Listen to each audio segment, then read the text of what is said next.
So today we have had deliberations with doctors of Kajiado, discussing the issues that are affecting them, the issues that comes in different forms.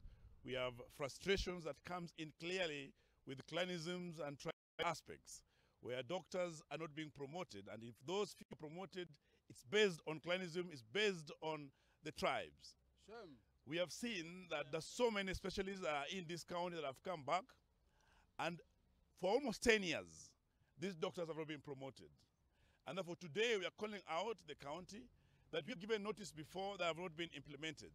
We have the CBA that has not been implemented, that has now been kept in the closet of that particular county. We have human research guidelines that I believe the directors and the board have not read and understood.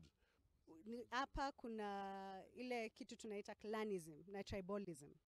Imefika mahali kuwa kama wewe si wa hapa county ya mzaliwa Kajiado, you become victimized. Wewe ndio utapata transfers rahisi, wewe ndio hutapata promotions.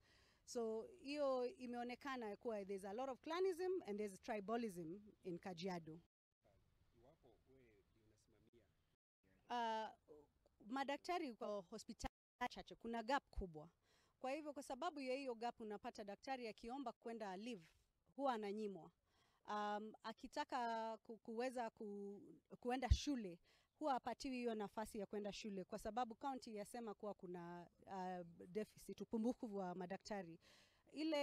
Kwa hivyo unapata wale madaktari wanafanya overtime na wanapata ile tunaita burnout na wanakuwa demotivated, na wengi inafika mahali wanaona kazi hawaifurahii na wana resign. Kwa vile ukifanya kazi na hiyo burnout waweza kufanya makosa ukapata utanyang'anywa lisensi. We have county having a policy to actually take these policies and dump them. So as a union we have come very strongly to warn the county and tell them that we are giving them 7 days notice that next week on 7th all the doctors in Kajiado County, the medical practitioners, the pharmacists, the dentists, and all the specialists will be out of work. And this will be the county on strike, not the doctors. It is because their rights have been trampled on. It is the counties as decided the life of the doctors and the life of the people of Kajiado. We will not allow this, and we will push it back strongly.